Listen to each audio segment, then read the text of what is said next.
I don't want you to know what it feels like to keep all of this pain so concealed. Like I want out of this plane, I told my psych, you don't need to, you don't need to. I'm losing patience, living in damnation. I'm dark vibrations, singing incantations. It must sound like I'm mad, I'm never found to be glad. I'm working out of the math, the answer's always been sad, yeah. I'm a zero summation, lost in translation. Here's my resignation, from this life I'm not staying. My whole lifestyle passing fad. You'll remember the times we had, the times we had, yeah. All these pleasures my brain can't have. I want out, so please don't be sad. Give it up, cause I'm getting out. Don't be sad, you could let it out. All the shit I'm forgetting now. My whole life I've been checking out. All I said, you could send it out. Light it up, now I'm headed out. This is the end of my part now. We will be never apart, no. I'm losing patience, living in damnation. I'm dark vibrations, singing incantations. It must sound like I'm mad, I'm never found to be glad. I'm working out of the math, the answer's always been sad, yeah. Don't leave, I need you with me. Don't die, I need you alive. Don't go, don't leave me alone. You said, yeah. My entire life feels like one big mistake, and all these pills inhibit re-uptake. I can't arrive at any reason to wait. Take it one at a time, only take it one night at a time. And I don't care, cause I don't give, I take. From this world so superficial and fake. In all your joys I simply cannot relate. Take it one at a time, only take it one night at a time. I say goodbye, it's getting late now. Please don't cry, oh no, I made it out. Say goodbye before I fade out. Before I fade out, before I fade out. I'm losing patience, living in damnation. I'm dark vibrations, singing incantations. It must sound like I'm mad, I'm never found to be glad. I'm working out of the math, the answer's always been sad, yeah. I'm a zero summation, lost in translation. Here's my resignation, from this life I'm not staying. My whole life's a passing fad. You'll remember the times we had, times we had, yeah. Let it out, all the shit I'm forgetting now. My whole life I've been checking out. All I said, you can send it out. Light it up, now I'm headed out. Hello, everybody, and welcome to the zoo. I am the Rusty Panda, and I am here for you. Today we got Cimmarian up on the screen. Whoop, whoop, whoop, whoop. I hope everyone is doing well out there. If you've never been here before, this is Wiki Wednesday. Thank you for the subscription. Infozar, welcome on in. Do you see the new emote, Infozar? Just curious. Okay, for those of you who have never been here before, this is Wiki Wednesday, the show where we bring on a streamer, ask them 15 things they like, 5 things they don't, and we go ahead and go down the Wikipedia rabbit hole. So, hello TMW, welcome on in. Hey, TMW. Awesome. Yes, that one, and then the other one that says Wiki Wednesday. I've got some new emotes today. I decided to put them in. There's one that literally says Wiki and then Wednesday, but I don't know if it's in there or not. There it is. Nice. Oh, yeah. Oh, cool. Yeah. Okay. All right. So everybody, welcome on in. What we're going to do is go through some likes and dislikes Cimmarian has given us. And thank you, Galvos. Galvos is my mod, and my husband is a great guy. Wonderful. Yeah. Hi, Galvos. Okay, so I started us on imagination because I feel like it's a super fun one to start with. And I was curious as far as, what made you put this on your list? Like, what inspired you to have imagination? I think because it ties into a lot of other things that I like, but being able to use your imagination, especially as an adult, so much as we grow up, we tend to lose a lot of that. And, we don't play pretend anymore, and you make up stories anymore. And stuff like that. So I really like retaining as much of that as possible and trying to, again, inspire my kids to keep up with that. Right. And it ties into being able to kind of escape a little bit as an adult, diving into fantasy worlds or stuff like that, whether it's through games or books or whatever. And on the other side, coming up with, I like to write, and so coming up with stories that are coming from my imagination. It's fun, and I think it's a great kind of brain exercise as I get older. So it's kind of keeps the fun alive. So, what would you say is something that either you do with your kids or yourself that you would consider very imaginative?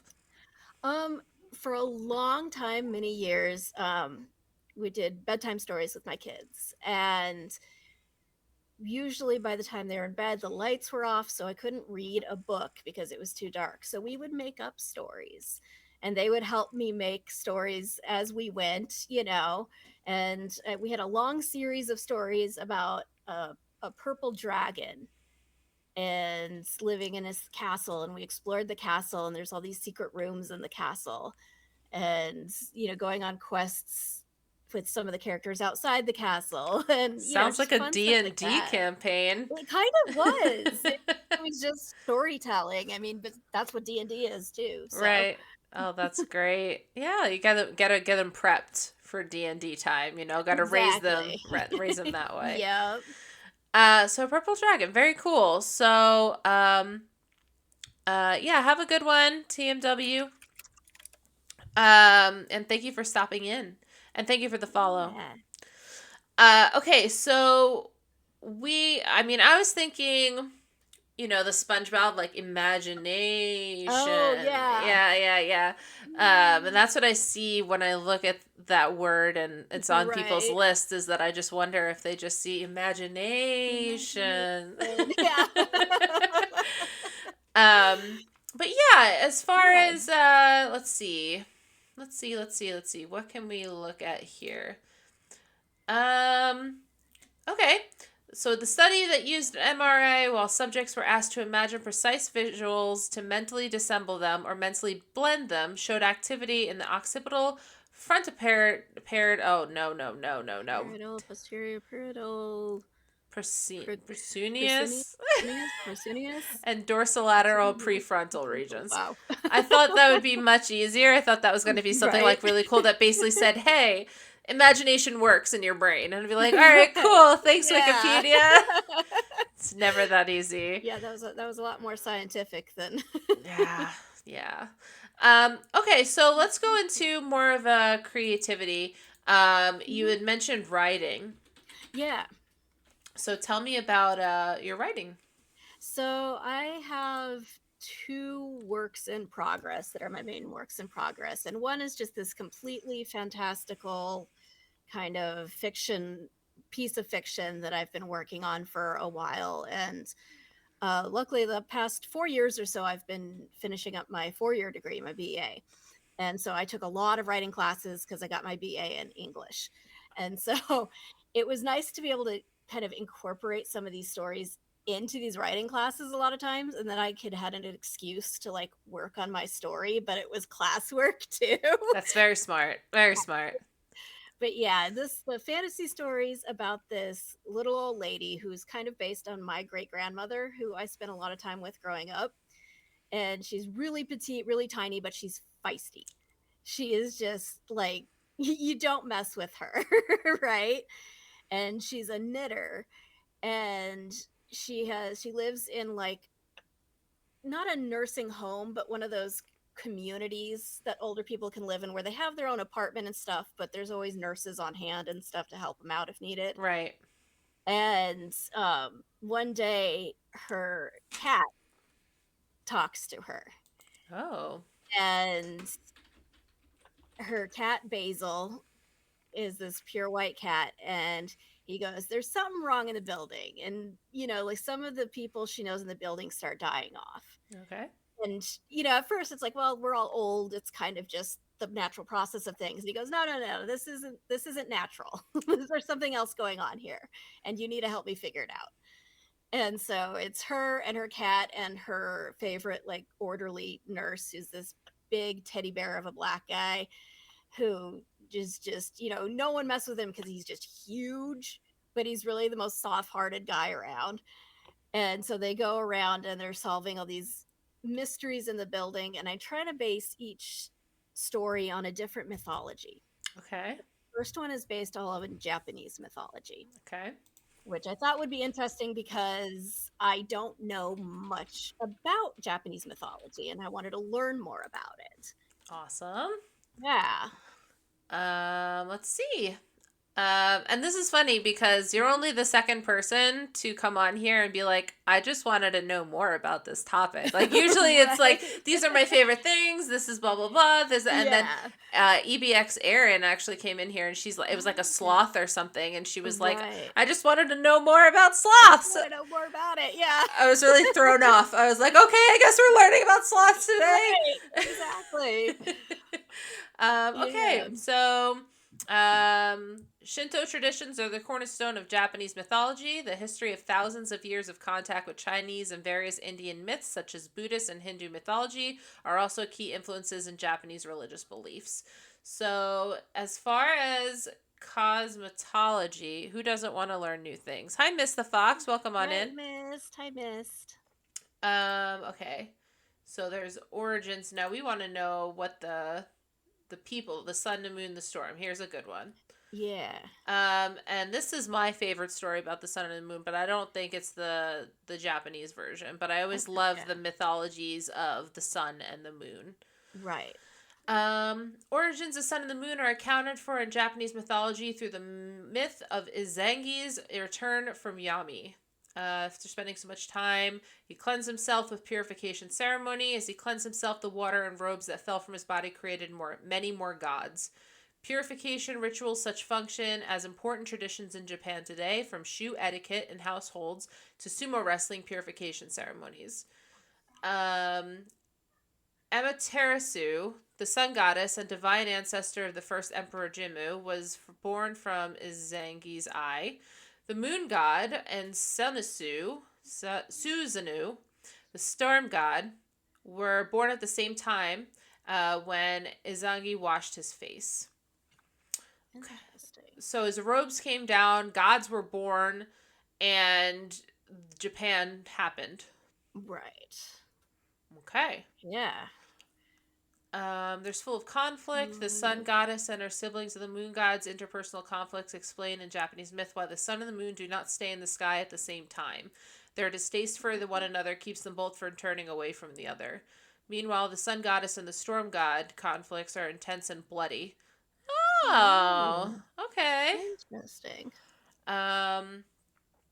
Various accounts of Susanoo's temper tantrum in Amaterasu's home depict a variety of disgusting and brutal behaviors, everything from smearing his feces across her home's walls to skinning her favorite horse alive and throwing it in her maid, killing the maid. But it is usually, in depictions of this particular myth, Susanoo's behavior that scares Amaterasu into hiding into a cave.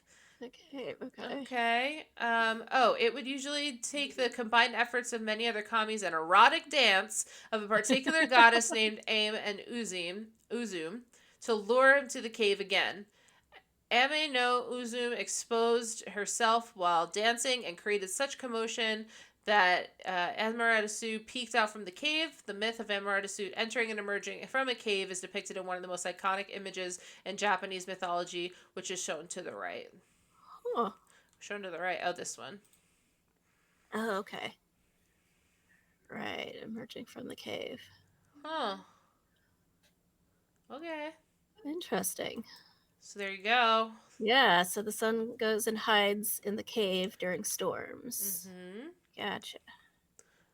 She is the son and one of Izang's most beloved children, as well as the ancestor of Japanese imperial line, according to legend. Her status as a sun goddess had political ramifications in the imperial family, and the Yamato state most likely benefited from the myth that was dealing with Korean influences because Korea also had myths of the sun god ancestors for the Korean imperial family. Okay. Oh.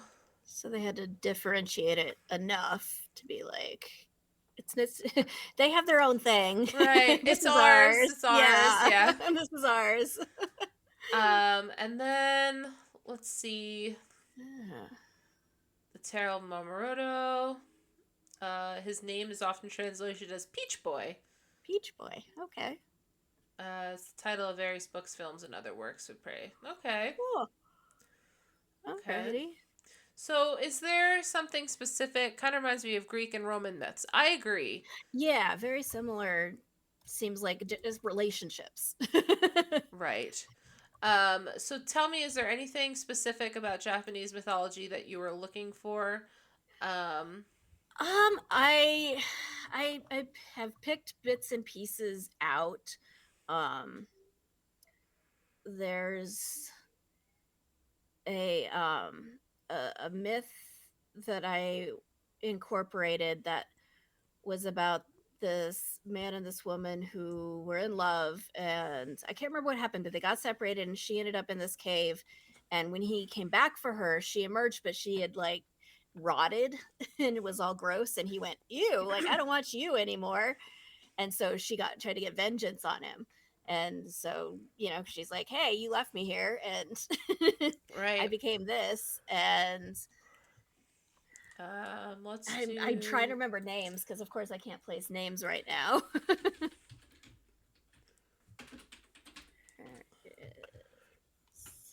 Okay. Does anybody know about the goddess or god of rotting and decomposition? Is that what you're looking for? Maybe she might be associated with that. Yeah, that she became that.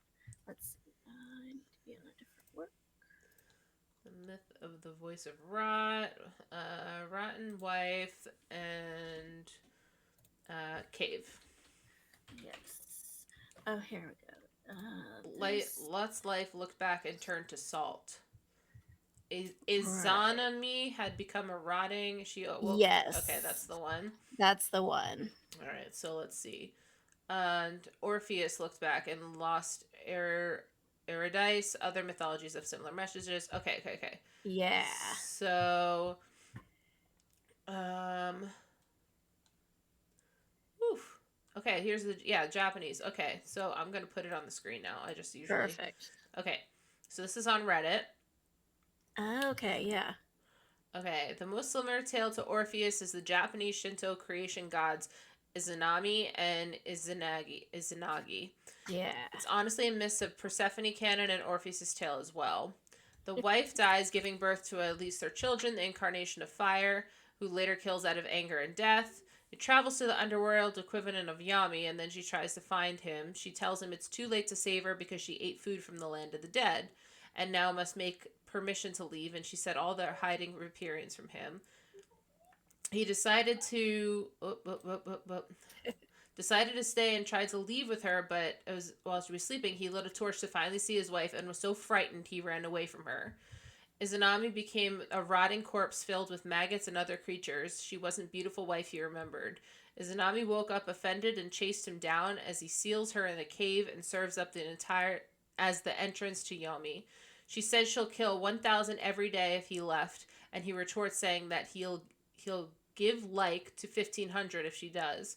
The purification ritual he gives himself after witnessing her decomposing body not only becomes the one shrine goer's use before entering holy spaces in Shinto shrines, it also births the major three gods of Amaterasu, Tissyakuyomi, and Susanoo, sun goddess, moon god, and storm god. Yeah. There you go. Yeah, perfect. Yeah. Do you got another one? It was mainly tied around here. What was this one? Yeah, that was Shinigami is tied to that, which is the god of death. And then I tie in the Onis as well, as a kind of yokai. Okay. They're kind of like demons. Yokai. Here we go. Yeah. Boop. Supernatural entities and spirits in Japanese folklore. They're composed of two kanji characters that both mean suspicious and doubtful. And while it may be regarded as a loan word for the Chinese term yogoi, the word yokai has taken on multiple different meanings, particular in Japanese context. Despite also being translated and such, they are not demons in the Western sense of the word, as they can be viewed as kami. However, the two loose classes of spirits are generally thought of as highly different, although some academics and Shinto practitioners acknowledge similarities with the seeming dichotomy between the natures of them and most kami, which are generally thought to be relatively beneficent in comparison. Wow, this is a really long sentence. It is. It goes on and I on. was like, wow, okay. Short King, welcome on in. The behavior can range from malevolent to mischievous to benevolent to humans. That was the longest sentence right here. It was like literally the longest sentence ever. Yeah, that's all one sentence. That's insane. It's going well, Short King. How you doing? Yeah, for anybody who's new, this is Wiki Wednesday, the show where we ask the streamer 15 things they like, 5 things they don't. We go down the Wikipedia rabbit hole, looking at things that match up with the things they like and things that they don't. Okay. Yeah. So this was interesting. Mononoke reminds me of Princess Mononoke. Yeah. Interesting. Okay. Yes, that's interesting. I would assume it sort of ties in somehow, but yeah. Let's see. Mononoke can be found in literature as the Heian period, as famous example in the 9th volume. Aoi, who possessed... Okay, other than also same. Okay. In those times when medical knowledge had not been fully developed, people like monks would perform incantations and prayers against deceased caused by Mononoke, and by temporarily moving the Mononoke to a different person called the Yoramashi, usually servants and apprentices. They would perform exorcism on the Mononoke to heal the illness. Statements in this practice can be found in detail in works of the Pillow Book, the Diary of Lady Murasaki. Also, according to Shoko, it once told of a monk chanted at sutra to 60 people within the imperial residence. interesting. Okay. All right, so back to you. Perfect. Back to you. Yeah. So, you're into culture, obviously, you're into history. Yes. Is Japanese history where you reside, or where's your favorite? Oh boy. I'm probably most knowledgeable in European history. I think even to a point more so than American history, which might be kind of sad, but okay. Which history you said? Probably European. I know a lot of English history, which ties in a lot to Scottish history as well. European. Europe. Let's just look at Europe. Yeah. Like, okay. I mean, so much of it is them, borders were different and yeah, prehistory. They overlapped so much that So tell me what you know before I go read in Wikipedia stuff. I mean, I know generally part of it is going all the way back, like I said, to prehistory, that Paleolithic cave painting over off to the side there. I've seen that in person. Oh, so cool. I've been in this cave and seen all the original cave paintings, and they have the handprints and stuff like that. And all the way up through, again, in this similar region in France, they have the, gosh, I can't remember it, but it's the path that pilgrims walk that have all the stations of Christ. And they walk all throughout France to get to each station. It's miles and miles and miles. And so there's one of the stations that are near this area. And they have a big famous church there in that region and all that. So obviously a lot of European history. We go all the way from Mesopotamians down in the sort of what we consider more the Middle East region, but then the rise of the Greeks and the Persian empires, and then the Roman empires, and all the way through all that up into, the Germanic factions and the Franks and the Gauls and all of them. And yeah, like up all the way up to everybody moving around. I mean, it Yeah. was like everything's so overlapped. It's crazy. Yeah. And so I really love the Middle Ages, all of it. Oh yeah. Yeah. I do a Renaissance type thing called Dagger here. And so it's like the people Okay. you find at Renaissance festivals. Right. But it's a combat sport. So essentially you have like a PVC core with like Okay. camping foam around it, and Yeah. you hit as hard as you can, but Right. you hit the back and they're dead. You hit the arm, they lose the arm. Okay. Yeah. And so it's battle games, and we all dress up like whatever we want. People dress Well, up as that's fun. fantasy too. They'll dress up as goblins or Sure. whatever, but we usually do the Right. Middle Ages, and Definitely. super fun. Yeah, I think I love it's funny because I have this sort of dichotomy of encouraging that imaginative aspect of, having fun with it and incorporating, either fantasy or steampunk vibes into costumes and stuff like that. Like, I think it's so awesome and so creative, and I love melding those worlds. But at the same time, I also absolutely love when, say, reenactments or stuff like that are completely historically accurate, Yeah, for sure. realistic. Yeah. I where I was from, one of George Washington's houses Oh, was located, and I'm not trying to dox myself, but right. was located in my area. And Okay. so we, as kids, like we would go up and see the house and see the servant stairs and all that stuff, and they tried to keep it and restore it as much as possible. Right. And that really tickled my fancy. Like that right there was Definitely. really Yeah. cool because I was like Molly Pitcher's well. Okay. Yeah. That's where I live. Like Right. right Yeah. next to her well, pretty much. Nice. So we had a lot of history. It was very easy to go from bus to whatever history to learn it. Right. But when you're like 10, you don't really care. Right. Yeah, exactly. Yeah, I think I was lucky that I think my mom worked for the vast majority of my adolescence at our local history museum. She ran it. And so, of course, when I was younger, it was like, oh, this is so Yeah. boring and this is like, I don't care. Like, Right. and then from there, it started to, as I got older, I was like, no, this is really interesting and it's really cool. And, because I grew up in Western Colorado, so we have the Native American histories. And then we have obviously all the white history when the white settlers came over. Right. Miss the Fox, have a good lurk. Yes, have a good lurk. Enjoy dinner. Um, okay, so history, we've talked about European history. Yeah.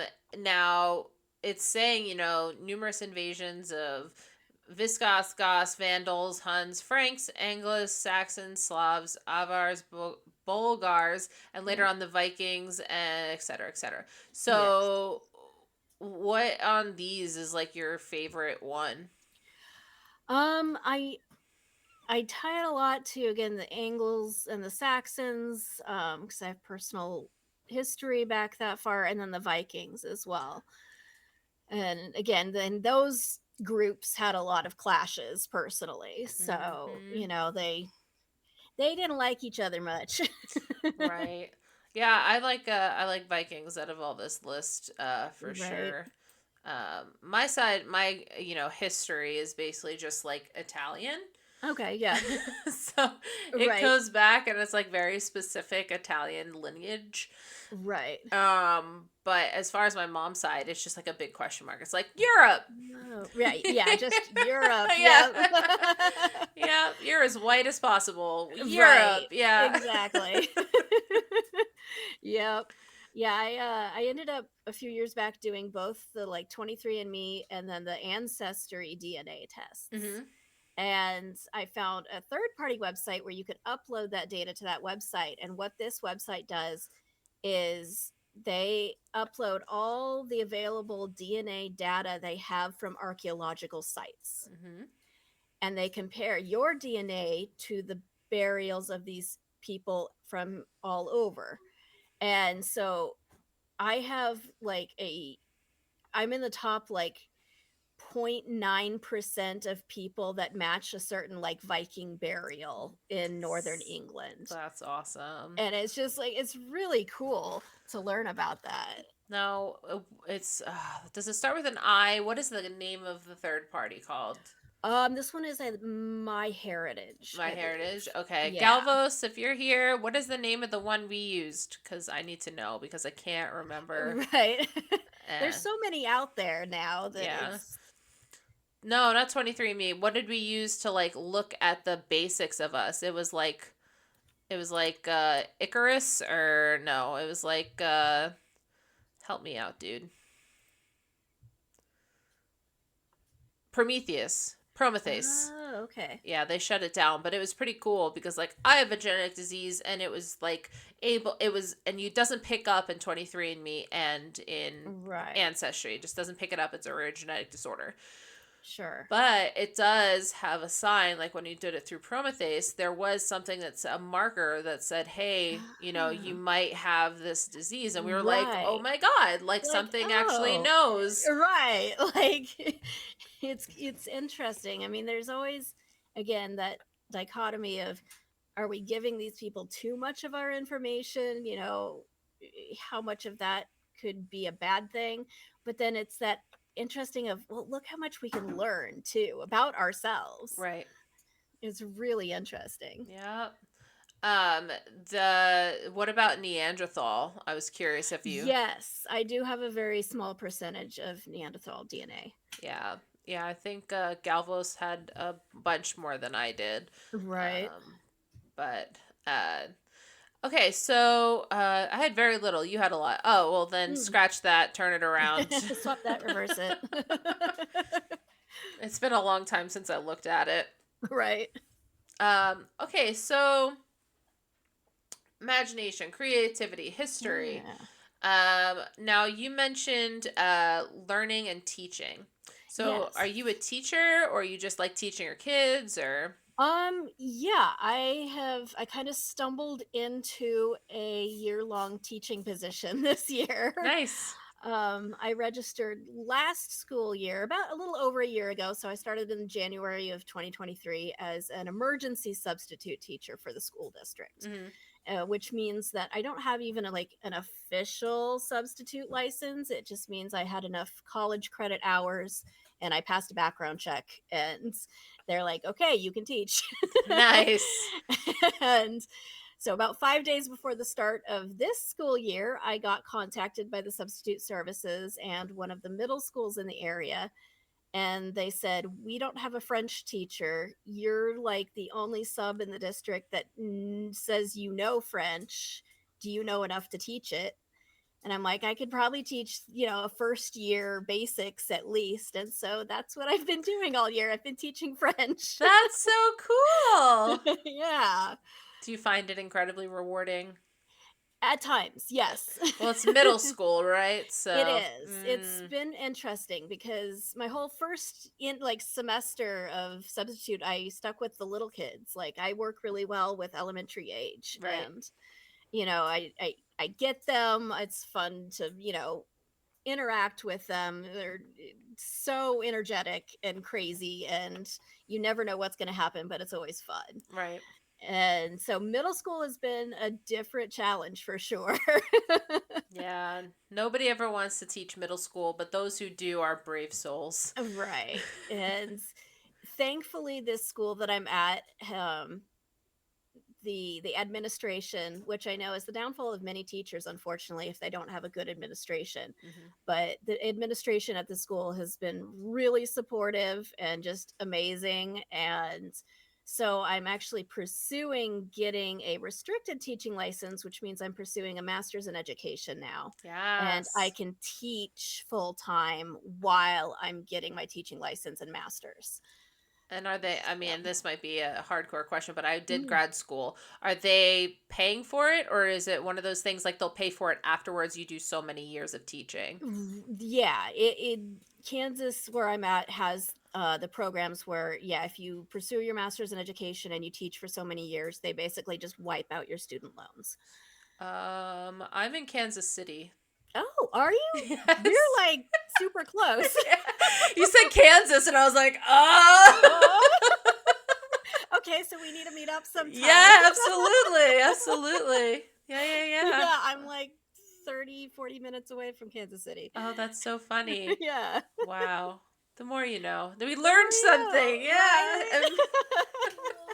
Small world. Yes. Oh, that's great. Okay, so so teaching and middle school specifically, Mm-hmm. that's a lot.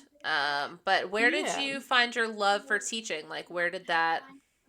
A lot of it came about in that I love learning. Like, I honestly never want to leave school myself. I would be completely happy always taking classes for like the rest of my life. Mhm.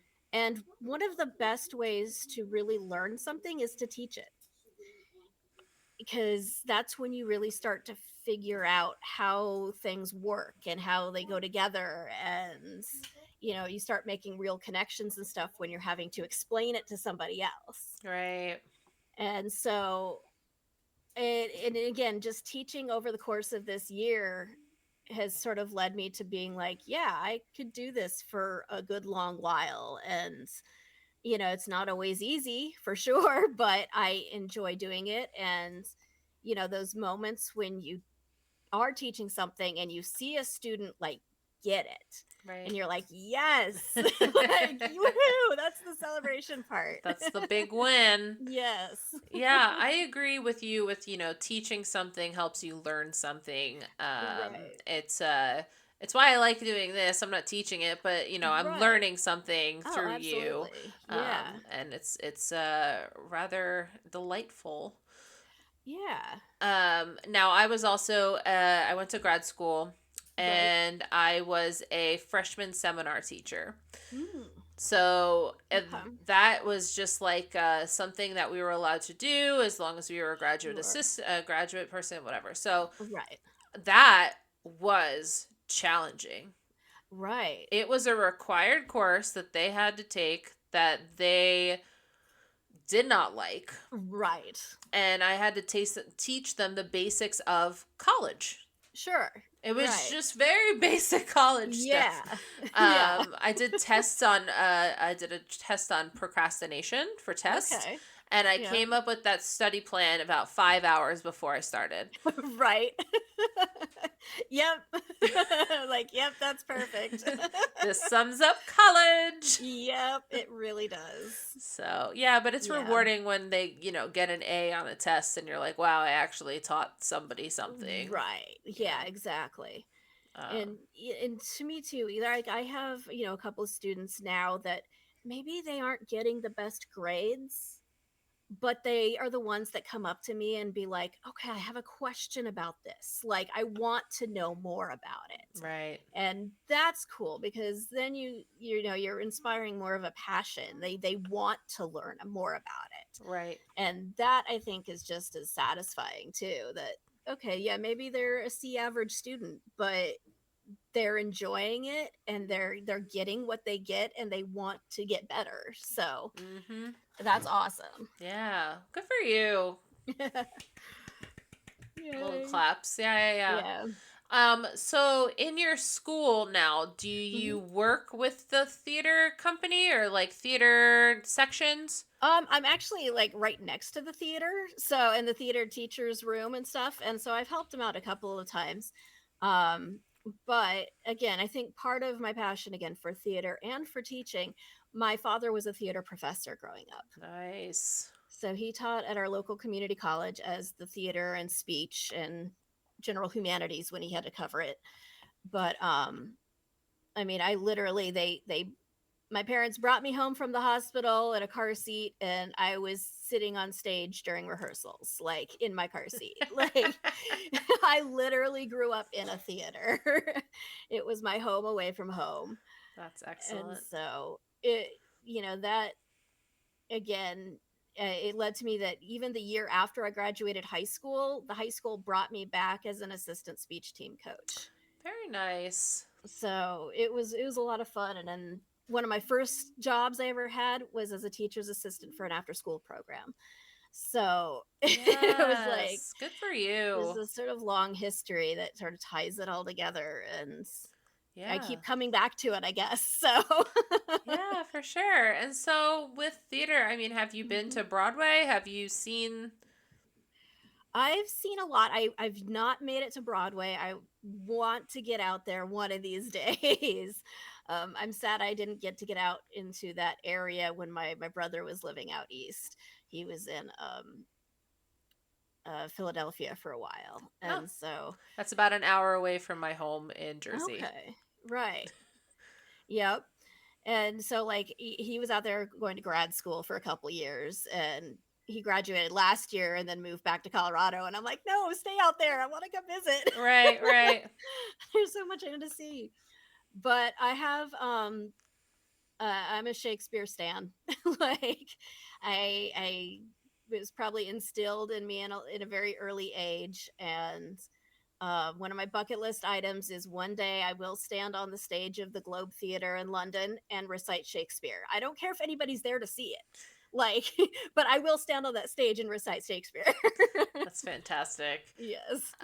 Yeah, Shakespeare was really hard when I was learning. It Um, can be. Spear, just do Shakespeare. Thank you. Um, it was very, very difficult for me. Hmm. I enjoyed it. I learned it in English class and I learned it in acting class. Right. I went to a performing arts high school for 4 years, and Oh, wow. so that had a lot to do with like my love for Sure. theater. But like, wow, this is really hard actually learning like Right. theater information. Yeah. I just want to go on stage and sing. You're right. Exactly. I just want to do that part. But yeah, learning about Shakespeare and stuff, and like it was, I don't know, it's very obviously very different. It is. The history of Shakespeare is pretty cool, but like Yeah. the words, the literary Yes. how see I can't even say it. How Yeah. complicated his literature Right. is fantastic and hard. Yeah. It is. It is. It's because it's a form of early modern English. Mm-hmm. So it's not even, some people refer to it as Middle English, and it's not Middle English. Middle English is Chaucer. So if Right. you go back and read Canterbury Tales, that's Middle English. Got it. Shakespeare is considered early modern. So it's that transition between middle and modern English. And then the fact that he was a poet. So a lot of what he writes is, say, an iambic pentameter or any other use of more poetic style writing. Mm-hmm. And a lot of people read Shakespeare and be like, "Oh, this is how everybody talked back then." It was like, no, this was completely flowery language even in his day. Right, And right. so, and there are jokes within some of his plays that actually make fun of the groundlings, which were the people that stood for the whole performance right around the base of the stage. And they were the ones who could get in for, a penny or two. Right. And so they're poor, usually uneducated people. And there are jokes in his plays talking about how even some of the stuff that he's saying in the play right now, they're not comprehending. Like, That's great. yeah. That's great. So yeah, they don't even know that we're making fun of them because they can't understand what we're saying. Exactly. I gotta come up with a language now to make sure that people don't know what I'm saying. Hey Chan, welcome on in. Right. Hey, Chan. Um, okay, so yeah, so Yeah. Shakespeare. Um, Now is there any other like what's your okay? I'll ask you starting this. What's your Sure. top 3 musicals? Top 3 musicals. Les Miserables has to be up there. Mm-hmm. There was a period of time where I got very burnt out on Les Mis, and I was like, I don't want anything to do with it because I saw like 4 performances in a single year, and I was just like, I'm done with it for now. Like, I'm so over it. But I constantly go back to it because it's an amazing, Yeah. amazing story, and it's well written, and when it's well performed, it's beautiful and amazing music. And then I love Into the Woods, Yes. good old Sondheim. And it's funny. I prefer Act 1 of Into the Woods. Act 2 gets a little slower, and it doesn't. That's the downside of Into Woods. It doesn't seem to balance musically very well between Act 1 and Act 2. I agree with that. But I love the messages in that show, and the music is gorgeous. I love the music. Yeah. And then again, the more modern Hamilton is just revolutionary. It's one I haven't seen live yet, and I still intend to when I can, because I was one of those where I hopped in when they put it on Disney Plus as the recording, and everybody was talking about it still, so it's like, okay, I've got to watch this. Right. And I've talked to people who are not musical people, like they don't enjoy musicals, they don't listen to musicals, they don't watch musicals, and like my ex-husband, and I was like, okay, we're gonna sit down, we're gonna watch the first half of Hamilton. If you don't want to continue after that, we don't have to. And we got to the intermission break, and he's like, I'm gonna go have a smoke break, and I'm like, okay. And I was like, so he comes back, and I'm like, so do you want to keep, we can turn it off if you don't like this. And he's like, you better not turn this off. That's great. He's like, we're finishing this. I'm like, okay. That's excellent. Yeah, it's and if for somebody who likes history, I mean, that's like a double not whammy, but a double great thing for you. It is, yeah. And it, again, like, I tend to retain more information when it's presented in an entertaining way like that. And so, I remember a lot more about Alexander Hamilton and Aaron Burr and many of the founding fathers that are featured in that, because they did pull from very historically accurate sources. Right. Andrew Bedard, thank you so much for the follow. Welcome to the zoo. Yes, hello, Andrew. Again, for anyone who's just coming in, this is Wiki Wednesday, the show where we ask a streamer 15 things they like, 5 things they don't. We go down the Wikipedia rabbit hole, learning things about them, learning things about life, learning that we both live near Kansas City. It's really great. Doesn't happen with everyone, but right. that last one doesn't always happen, but right. All right, so then you're talking about, you said music more broadly, the arts. So give me the music in which you're referring to. I typically, what I refer to, because in my dad's retirement, he and his wife put together a band, and it's mostly Celtic and like American folk music. That's amazing. That's like right up my alley. Yeah. And my brother sang with them for a few years till he had to go to grad school, and then they got other people to kind of fill in. They now have a bass player, and they have a guy who does their percussion now, and then does flute and like alto sax. Nice. Yeah. And your grandma sings, or it's your dad? Yeah, it's your my dad and my stepmom, they both sing. My dad does vocals and guitar mostly, and then my stepmother is a recorder player, so she has everything from bass, tenor, alto, soprano recorders, and she was a singer. She actually toured for a while as like an part of an opening act with like Dixie Chicks and stuff like that. Very cool. Yeah. Galvez and I listen to a lot of folk in America. Like our Spotify Wrapped number 1 is Stomp and Holler. Nice.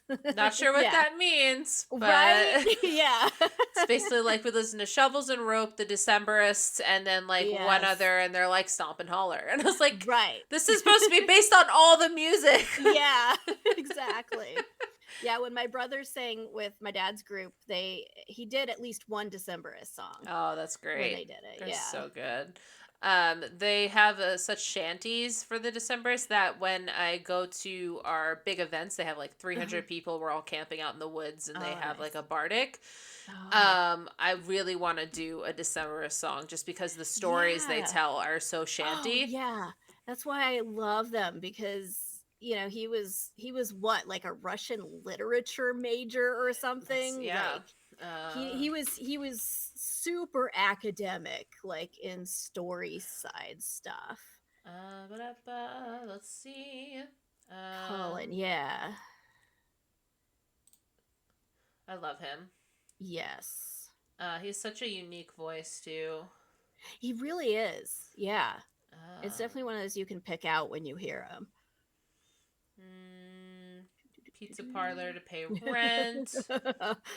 Pick that up. University of Montana in Missoula. Graduated in 1998. Okay, English theater, and he studied creative writing. Okay. Personal life. Molly's wife gave birth to a son, Henry Hank. Yes. And Milo. Okay. Aw. But yeah, and so like you said, he incorporates so many. I mean, some of the words he writes into his songs are so obscure. You're like, wait, what did he just say? Yep. And from Picaresque, you have like palanquin on the back of it, and resting on her palanquin, and you're like, wait, Yeah. a palanquin? Like, who uses that in music? Yeah, he's his voice is so specific, and they came through Yeah. Kansas City, and I missed him. Oh yeah, I I missed haven't him. seen him in a long time. So instead, we're seeing Death Cab for Cutie and the Postal nice. Service, which Yes. is the same thing. Right. Yeah, that's fair. Same thing. But okay, so cool. What Yeah. other bands are we talking about for you, like on your Spotify? Most of what I listen to is probably alternative rock. Okay. I listen to the Buzz Yeah. locally. Yeah. So I pick up some of the newer stuff that they play, but then of course all the way back to the 90s. I lived in Washington State for 10 years. All my kids were born up there, and so we had the EDM, the Experience Music Project, and so you have a lot of throwbacks to Nirvana and all the classic sort of grunge scene that started up there and all of that. So I pick up a lot on. I love classic Nirvana, of course, but I mean, like I said, Death Cab for Cutie and Blink 182, and any of those that are so fun to listen to. We need to become best friends. You're right. I'm like, that's awesome. It seems like we have a lot in common. Yeah. Love it. Except for this. Mm-hmm. Tell me why you don't like seafood. I just don't like seafood. I've tried many different things.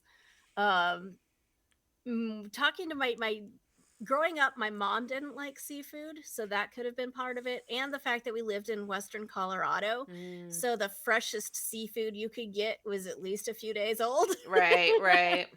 And so it was never good.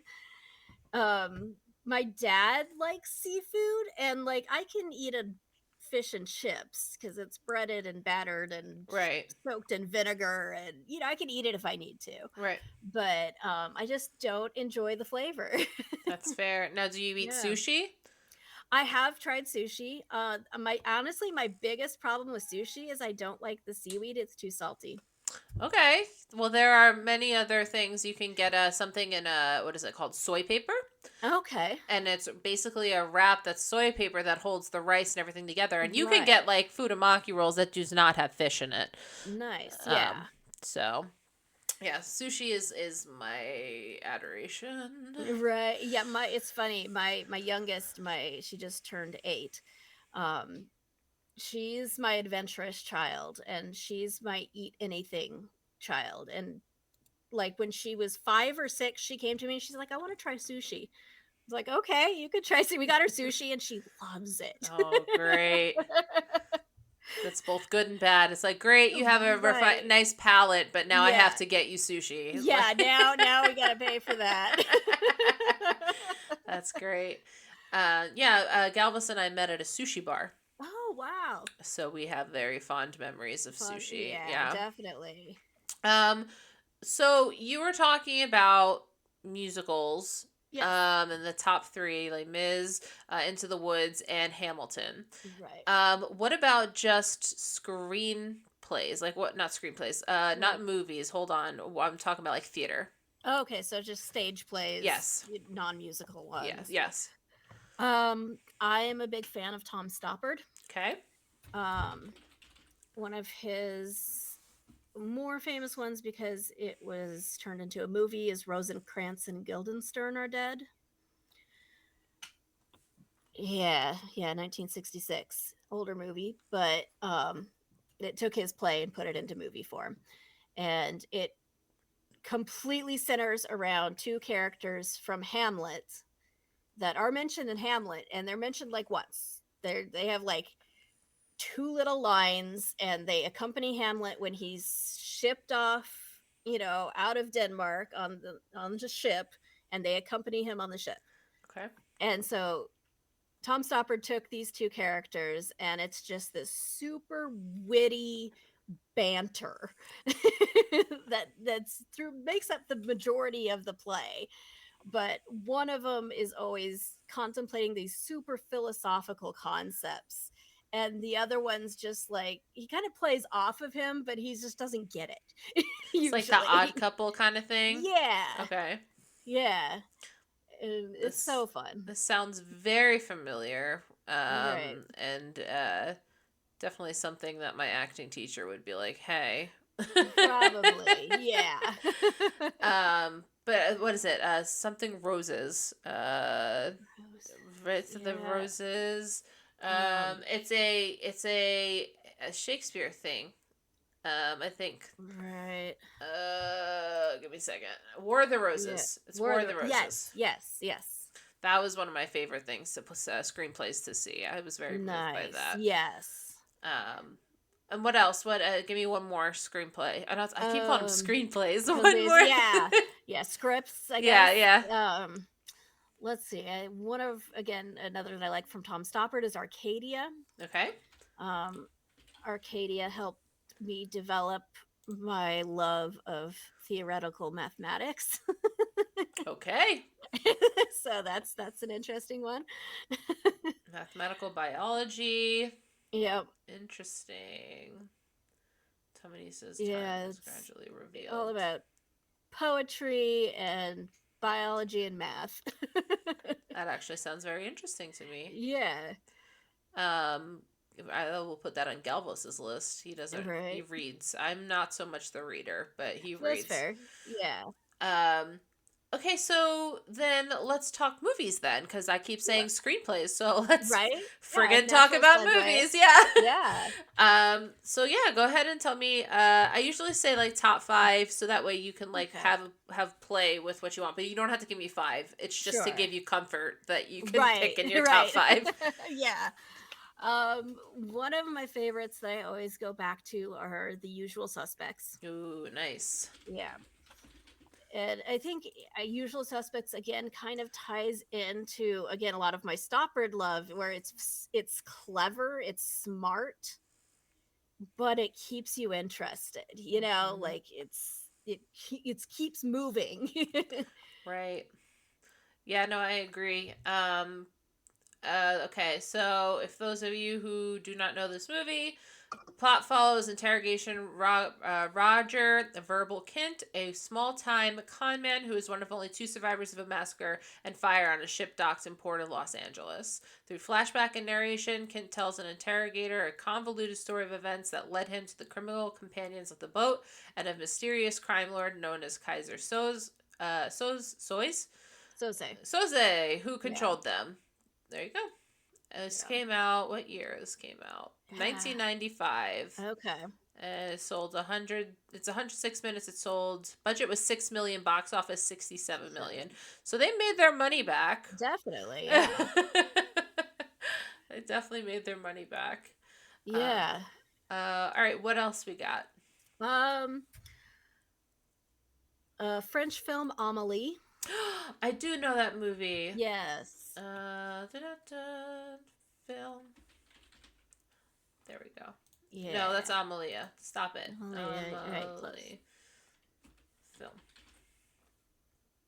There, that one should be it. Yes, this was very good. Le fabuleux destin d'Amélie. We had to watch this as in my film class in college. As a foreign film in our repertoire. Okay, sure. And so we had to write about it and all that stuff. Right. Yeah, I was gonna say Amelie, I think, was one of the earlier like international films that got, I think, big exposure here in the US. Mm-hmm. Like, because there are people who don't follow foreign films that at least have heard of this movie Yep. usually. And so, and again, it's a fabulous movie. It's a fun story. It's kind of whimsical and it's funny and it's kind of moving too. Yeah. Yeah, I agree. What's the one that's a German film that has the girl with the red hair? Oh, yeah. Um, Let's find out. Gosh. Yeah, It's German, right? I think so. Is it really called The Girl with Red Hair? No, it is not. Run, Lola, Run. Run, Little Run. Yep. That was another one That's we had to part of watch it. Okay. in class, film Right. class. I just remember a girl with red hair. Yes. Yeah, I know. She had the bright red hair. Mm-hmm. Yep. Yeah, German film. Yeah. 98 thriller. And then we have budget was 1.75 million and the box Okay. office made 22.9. All right. That's not bad at all. No, not bad. The movie's only 80 minutes. Oh, yeah, not very long. I mean, I No. guess by today's standards, especially. Yeah, I know. I'm usually 90 plus minutes is what we're looking at. Right. So, all right, cool. Yeah, this is a good one. Sorry I brought it up, but No, it's now I'm gonna have to go and watch it because Yeah. I have not seen it. So it's so good. Okay, what another movie? I would have to probably go to, I mean, the Lord of the Rings trilogy, but again, back to Fellowship of the Ring, probably, just because it's a fairly accurate adaptation of the books, which doesn't always happen. Right. And obviously, there's a lot of stuff they did leave out because otherwise, the already 3-hour movie would become a 10-hour movie. But Oh boy, yeah. Why is One Ring really? One Ring has its own Wikipedia. page. Wow. All right then. It's got a lot of. You can't see it on the left, but it's got a lot of different appearance, internal history, second age, third Yeah. age, powers, concept and creation, Norse mythology. Like, Right. what is happening? Yes. I mean, I would say attribute all that to Tolkien because Yeah, he was nothing if not detailed. absolutely. Yeah, did you see this one at first released? I think I did. I must have. And like I remember, yeah, I would have been in high school. So yeah, 2001, right after my birthday. So yeah, Okay. I know I went with my friends to go see it.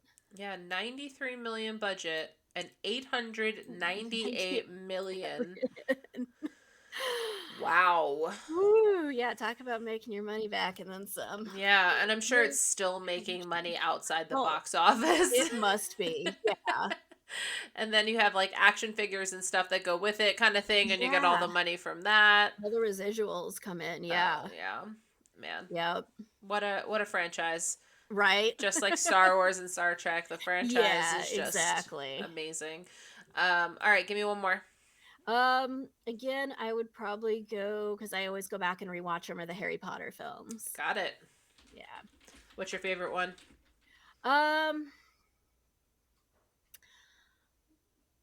I would say as far as the movies, probably the first one Yeah.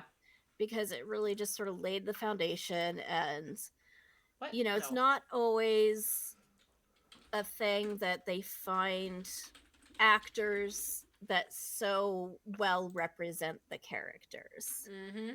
And in this case, they did an amazing job with that. Like, Yeah. and we have the classic Dumbledore before he passed away, and he was the ideal Dumbledore and all of that. And I'm a huge Alan Rickman fan, Oh, so yeah. Alan Rickman is Snape. just perfect. Also came out in 2001. It did. Wow, so That these was came out right after the towers fell. This is yeah. crazy. Yep. Wow. That's right. I was trying to think.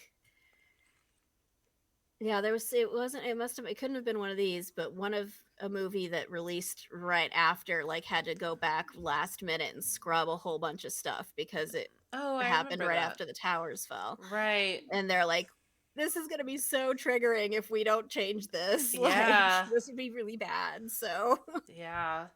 Budget 125 million, budget box office 1.024 1.024 billion. billion. Wow. So it Yeah, made even more than Lord of the Rings it did. did. And this is the first movie. And that's just the first one. Yeah, exactly. Oh man, but Daniel Radcliffe is just cool on his own. He really is. And I respect that as somebody who could have so easily been defined by, Harry Potter, like that could have become his whole career, his Mhm. whole persona, that he was not afraid to step out of that after it was over and be like, I'm going to do something I want to do and it's totally off the wall. And Yeah. it's nothing like it, and he's managed to actually very much separate himself from that as much as he's wanted to.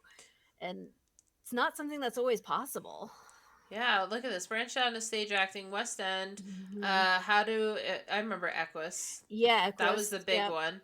Yep. How to Succeed in Business Without Even Trying, where he earned a Grammy Award nomination. And then, Yeah. I don't know if you know this, his Mhm. other West End roles were the rivals of Tom Stoppers, Rosencrantz, and He Guildenstern Are Dead. did. I'd forgotten, but he was in that. Yeah. That's really funny. And then Swiss Army Man, Now You See Me Yeah. Too, Lost City, Pretty. Weird Al Yankovic. Yep. The Yeah. biopic.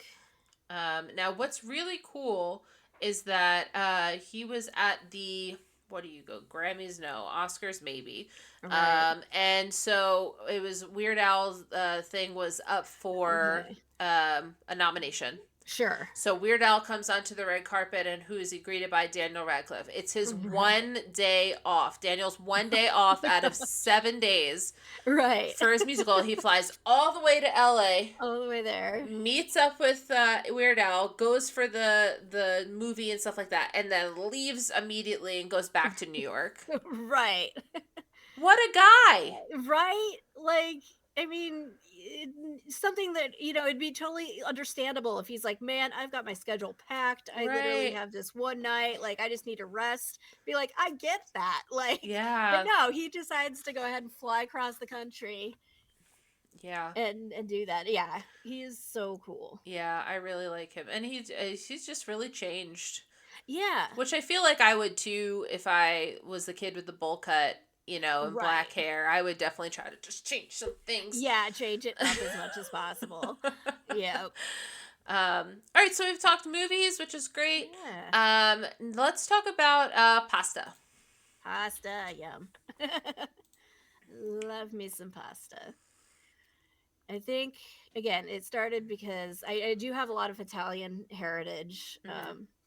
On my mother's father's side is very Italian, but it was actually my great grandmother who made homemade pasta all the time. Ooh. And so when both my parents worked growing up, so a lot of times when I wasn't in the theater, with my dad doing stuff, I was staying with her.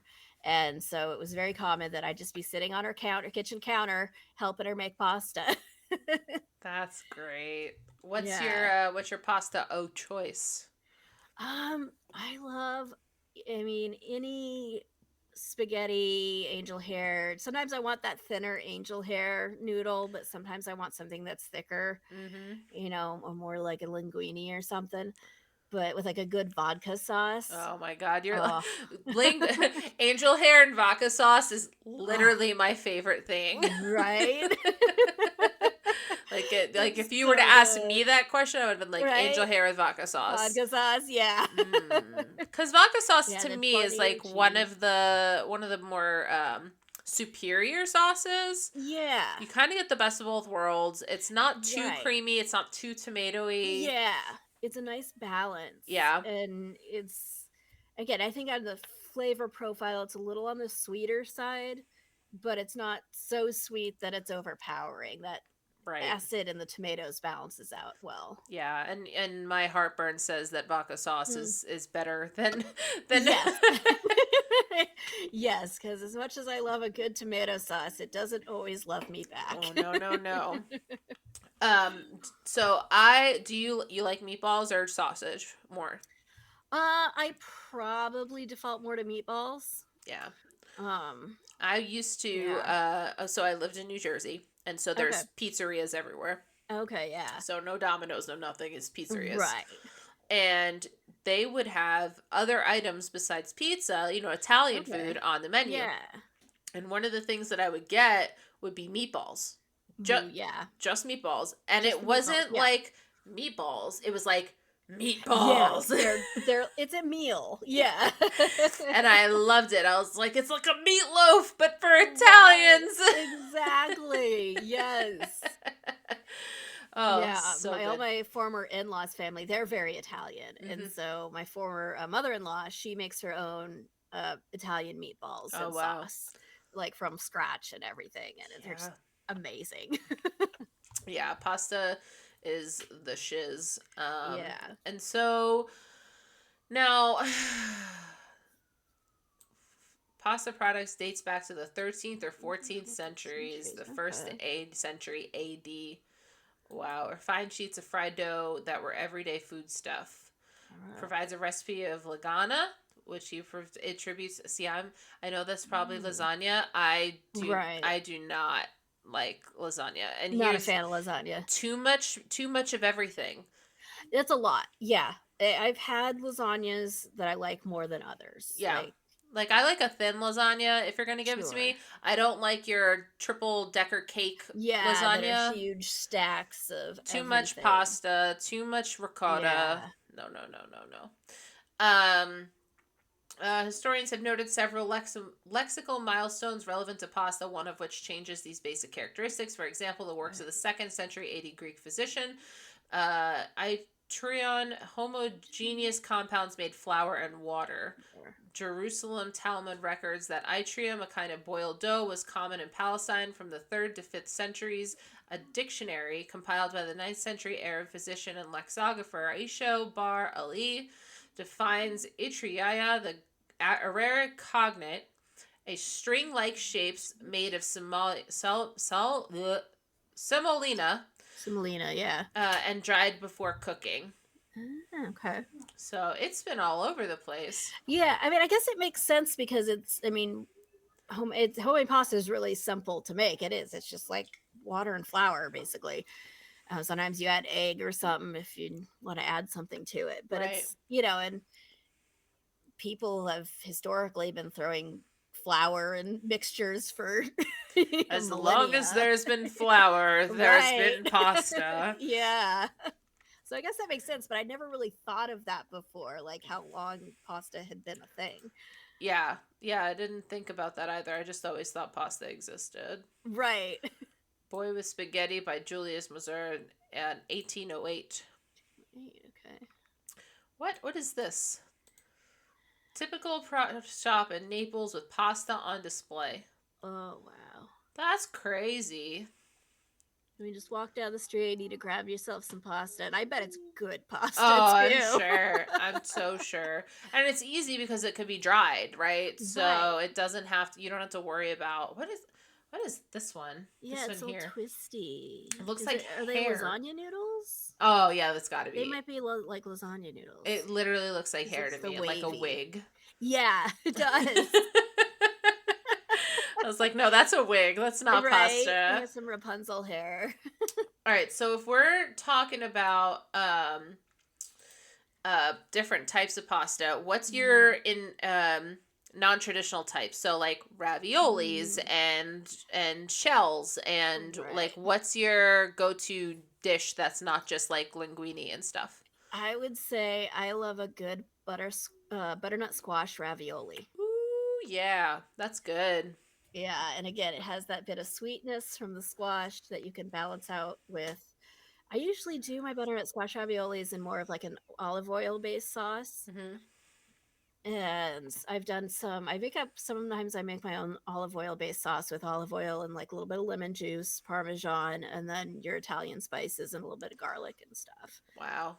That is way more in depth than I would ever do with my olive oil.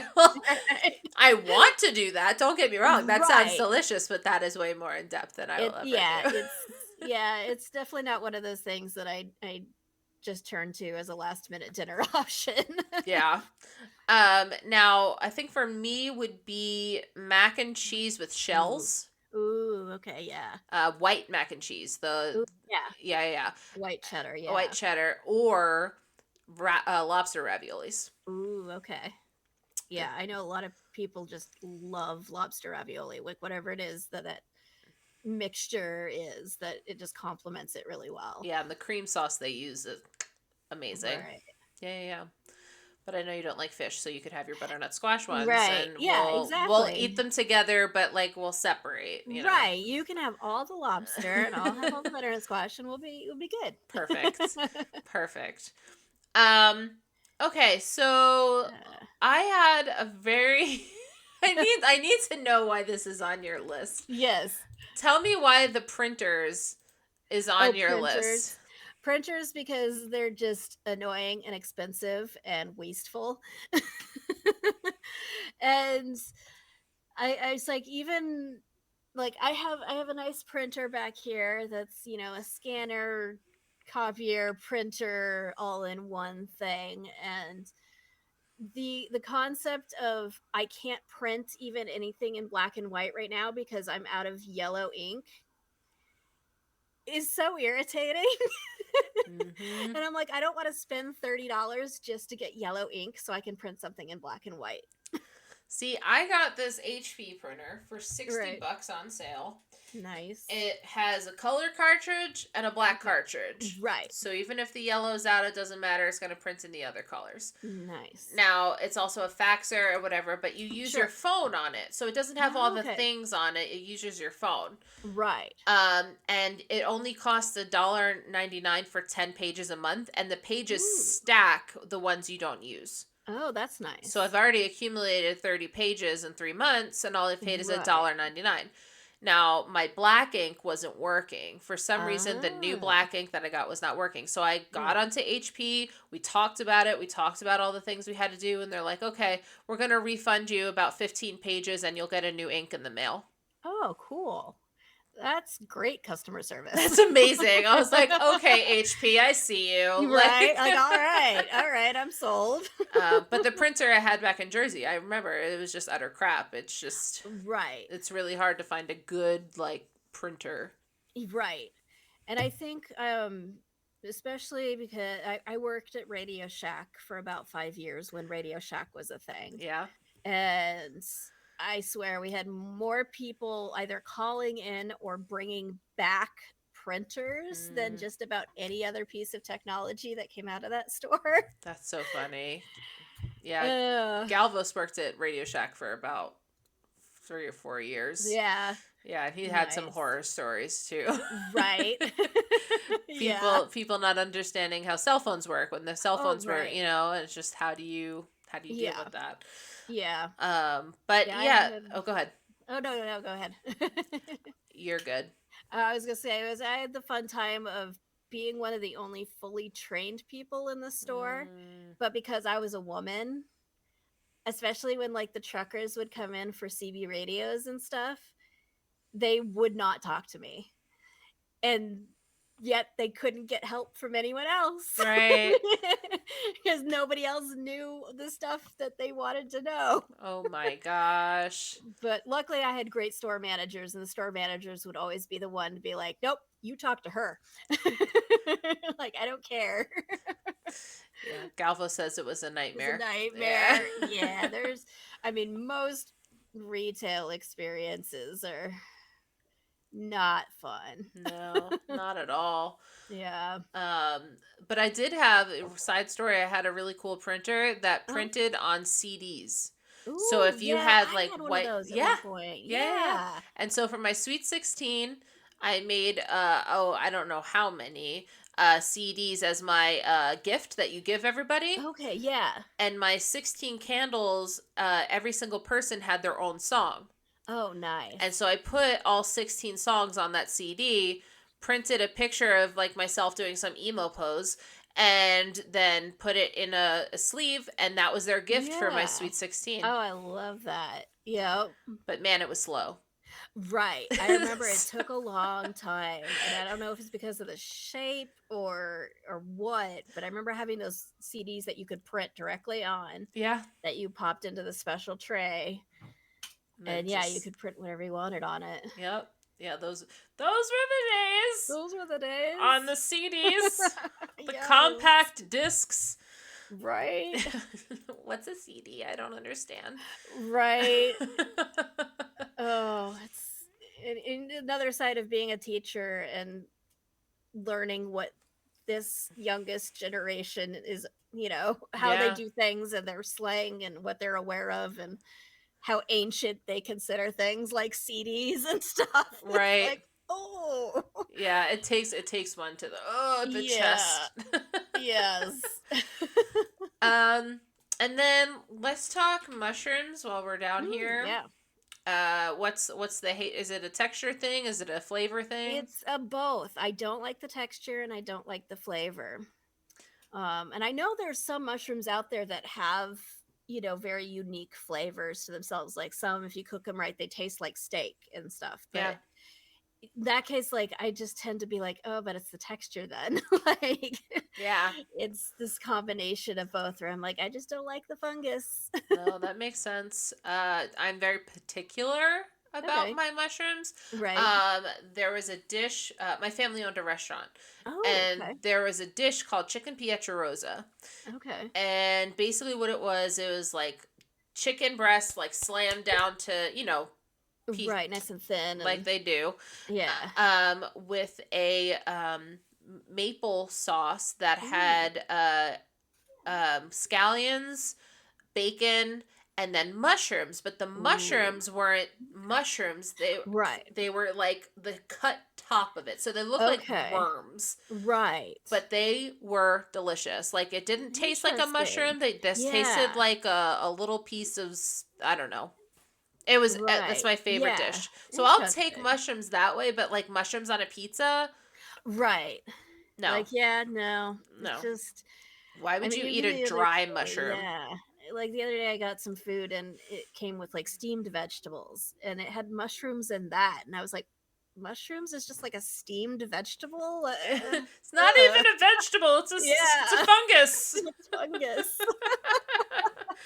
Oh my gosh, that's so funny. Okay, so let's talk about tarot.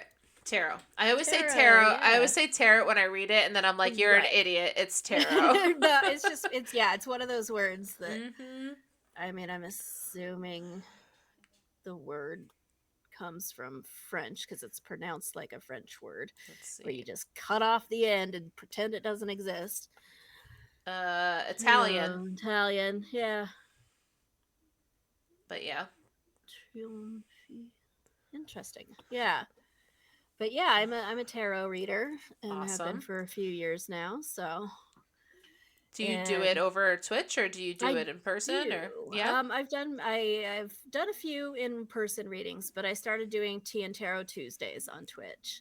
And unfortunately, it's been a while since I've been able to do those consistently because my in real life work schedule just gets too draining that Right. most of my weekday streams get put off until the weekend. So Yeah. Yeah, like I said, I've only seen one other person do it, Mhm. and it's the same lady I talked about before, EBX Erin. Oh, okay, yeah. And so she does tarot, and it's very interesting to see. So I'm curious about your method. Yeah. Yeah, because everybody has kind of their own methods, really. Mm-hmm. I call myself an intuitive reader in that, especially like as I'm going through a deck, some people will kind of shuffle through like this and they take cards that kind of jump out. I'll sometimes take jumper cards, but I literally just feel with my hands and I narrow it down, being like, oh, it feels like there's one of these cards in this section that needs to come out into the reading. And I'll figure out which one it is, and that's the card that goes in the reading. And for the reading itself, I still look things up in the book. I've been doing this for years, and I still look things up, because even if I do it consistently enough that I pull a card and be like, oh, okay, this is what it means, I like to double check and be like, sometimes there's another little section in the description that I was like, oh, this is much more relevant to what this reading is, and I wouldn't have remembered it unless I looked it up. Right. And What's a one card reading? Like, do you have people doing subs for it, or? one cards. I don't normally do one cards. I'll do shorter readings, which I consider less than 5 cards. Most of my readings are full readings, which are more than 5 cards. Okay. But a full reading can take anywhere from 30 to 60 minutes. Right. It takes a while to get through everything. So then when you're doing the Tarot Tuesdays and such, how are you getting by with all the people in chat? Generally, I've had nights where it goes pretty late because we do have a long enough queue. Eventually I have a queue system that it's closed for the night. After I get through these people, that's it. Right. But I do try to get through everybody that is in the queue at least. Nice. And I'm a night owl, so if it is late, it is. Yeah, I'll have to come into one of your readings. That'd be really Yeah, cool. absolutely. I do. I mean, I say your first full reading is always free. I'll always do a full reading for you no matter what. And, anything after that, a lot of times I'll do shorter readings if you need another reading. And then I offer, you can buy readings in my merch shop. So Very cool. yeah. Oh, I love that. Yeah. Is there a specific card that's your favorite? In this deck, there are a few cards that, again, there's so many tarot decks that I love aesthetically because the art is just beautiful or interesting, and I love the art, but I never really connected to those decks. Like, I didn't feel like I could do an accurate reading with them because I didn't feel a connection to the deck. Right. And this was the first deck I felt connected to since I was probably like a teenager, and I found it a few years ago. But there are a couple cards in here that I just think are beautiful, and I love the message in them. One of them is the Seeker of Wands. Two of Cups is always nice. That's your pretty love card, your relationships. Okay, let me do with the this. twos. Sage. And again, the Lovers card, very pretty. Oh, wow. And they kind of have the two hands with the roses tattooed on them. Yeah. In front of the sun and the star. And again, the Lovers card is pretty much what it describes on the tin. It's Right. about lovers. But what's nice about this deck is, even though, yeah, it could be a lover card, but it can refer to any sort of relationship you have with anybody else. And it's more just the relationship card. This is one of my favorites, the Seeker of Wands. It has this almost like fedora style hat with the wand in it, and then it has an envelope and the crescent moon and the flowers, and then it has the sparkles coming down. I like that a lot. Yeah. Yeah, that's a really cool deck. Yeah. And what I like in reading this deck is no matter what cards you get or what message you get, because sometimes you get those readings where somebody asks a question of how is the next couple months gonna go, and you start laying out this reading and you're like, ooh, rough. like this, I unfortunately can't give you good news. Right. What this is saying is you have a rough path ahead. But when it comes to this deck, is it says, yes, you're going to have a rough time, but here's how you can get through it as easy as possible. Here are some things to help you. And almost always, I've never done a reading that was like, this is going to be rough, that at the end of it, some positive thing didn't come out of it. Right. That, you may struggle through this, but it's going to be worth it in the end, is almost always how it comes through, which is Right. always nice. That's good. Yeah. You got to get in to get out. That's my Right. favorite line from Genesis. That's my favorite line for life Nice. is you got to get in to get out. Right. Exactly. Yeah, everything in life has ups and downs, and you have to get through both of them. Exactly. Yep. Yep. So astrology now. Hmm. So you said your birthday's in November. Hold on. Is it the end of November or beginning? I am middle of December. December. Oh, so you're a Yes. Cappy. I am at the end of Sagittarius. Oh, Saggy. Okay. Yeah. Astrology. Yeah. I'm full blown 100%. Even in the new astrology Right. change, I am 100% a Taurus. Gotcha. Yep. I know a lot of Tauruses. Yeah, May 14th, and like when they changed it over to, later or however they change it, I was still a Taurus, and I was like, ha ha ha ha ha. Like still the thing. Yep. Yep, exactly. Like I always found astrology interesting, and do I think generic horoscopes are accurate in any way? No. Like Right. they're generalized for a reason, but it is, and I just think it's a fascinating thing. I'm not gonna say scientifically that it's any sort of scientifically accurate thing, but it does get scarily descriptive once you start getting into the nitty gritty details of what signs are in what houses, and Right. how that all works out. Yeah, I don't know about the house or the sun signs or whatever. Right. I just know I'm a Taurus, and that's all I know. Right. My mom's friend had this amazing book, and it was all about relationships. Okay. And it could be a business relationship, it could be any kind of Right. relationship, but you looked up the literal month, and then I think there was like a 3-day span, Sure. and then the other person's month, and you look in the back, you find exactly what crossed page it. it's on, and then you could look on the page and it'll tell you, okay, this is great for partnership, this is not Yeah. good for this, you'll find this. And I'm like, this is the greatest book ever. Like, I started Right? looking up ex-boyfriends, I started looking Yeah. up who I thought was gonna be my boyfriend, like Right. Yeah, I believe that sounds like it's the secret language of relationships book. Oh, that sounds They right. have the secret language of relationships and the secret language of birthdays, and then they have the secret language of, I think, one other one that I can't remember.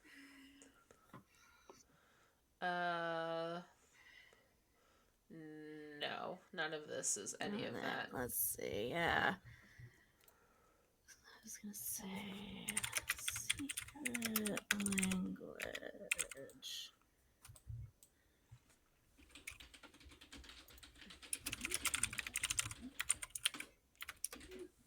Yeah, that's the one.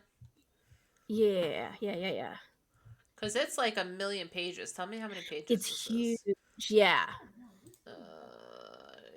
It should tell me 832 pages. Right. Yeah, because it does. It breaks it down, like you said, by just like these very small chunks of time, and then crosses it with every other chunk. Like, it's insane. Yeah.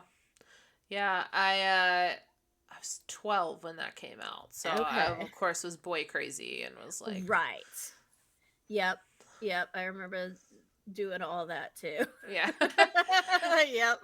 I would go to my spiritual advisor, if you will, and I'd see her probably twice a year. Okay. My mom saw her, and so she would just make an appointment afterwards, and then Sure. I'd go see her. And she was awesome. She let you record in the room. Oh, nice. And she taught me not to slap the cards when I shuffle. Don't spank them. Don't spank them. Right. And hold on to this quartz or whatever. Hold on to this whatever, and tell me what you want, and this is how it's gonna be. It was really cool. Yeah, that's really cool. Yeah, she was really nice. Your mom was like open to that and letting you experience that. Yeah, no, it was good, but it was like $70 or $80 a reading. Oh, I'm sure. Yeah. But it was a fantastic. Like, people go to her specifically. Right. It's what kept the shop open. Right. Because the front of the shop is, Yeah. like incense and all that other Yeah, stuff. exactly. Yeah, the crystals and incense and Right. yeah. Um, so let's talk mental health advocacy. Yeah. I love this. I love that this is on your list. Um, and I would like to know what you are comfortable talking about Sure, yeah. regarding this topic. Yeah. Again, one of those things because I have my own mental health battles. I've been diagnosed with depression and anxiety. Um, I probably have I'm probably on the autism spectrum somewhere. I have neurodivergent in some way and all that. And a number of years back, I went through a lot of, my whole childhood and teenage years and all that. Looking back on it, I can be like, "Oh, I was suffering from depression like bad." Right.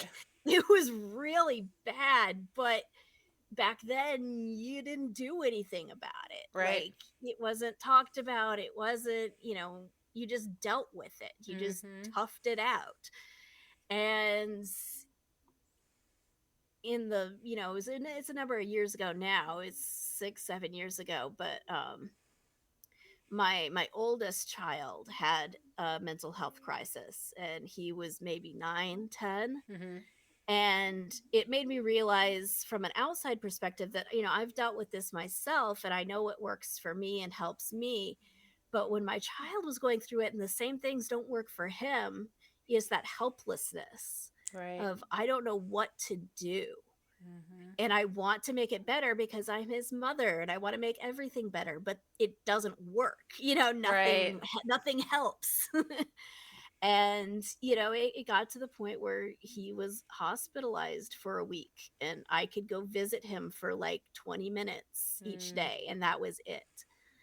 And it was rough. yeah. And between my own and seeing other people's struggles and talking to other people about it, and then especially sort of being able to create my own platform on Twitch and being supportive of my Twitch channel being a safe space for anybody.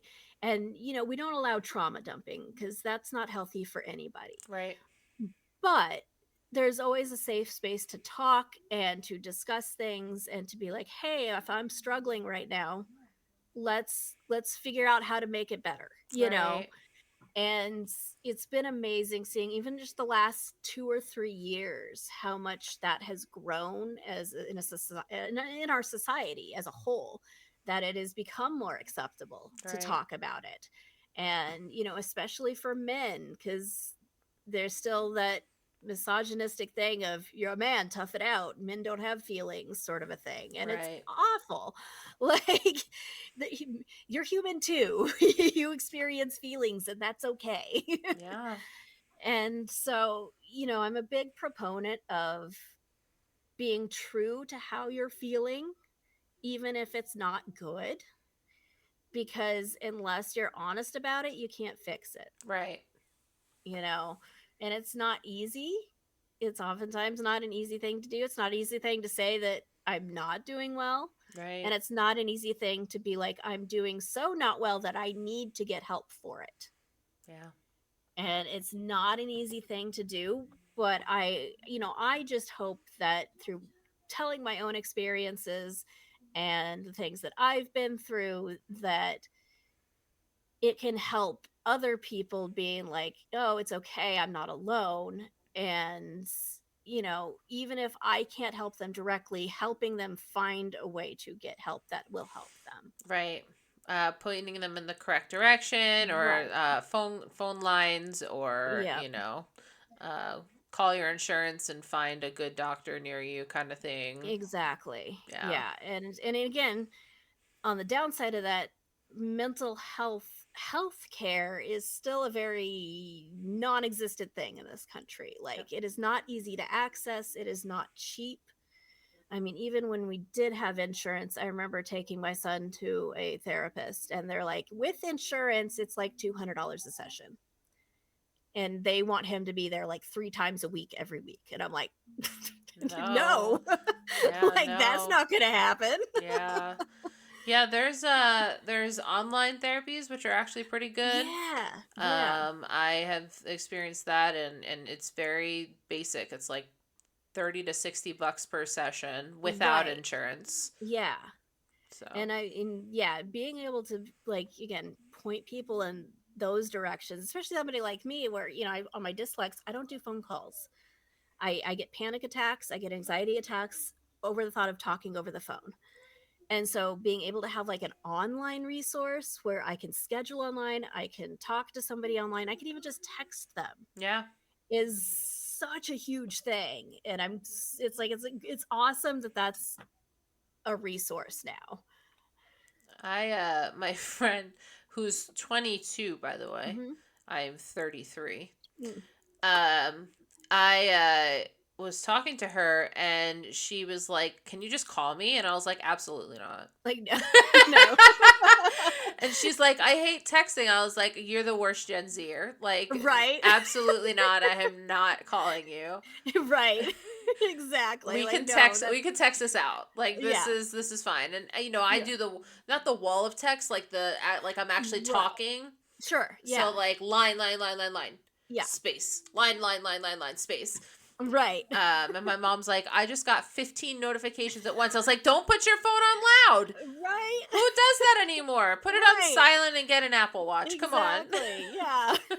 Exactly. Like, who leaves their ringer on anymore? Right.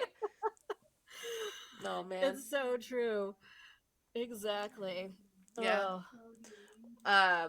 Well, yeah, I mean, thank you for talking about that and Yeah. for explaining that. Hmm. I think that that's really awesome, and we have a lot more in common. Right.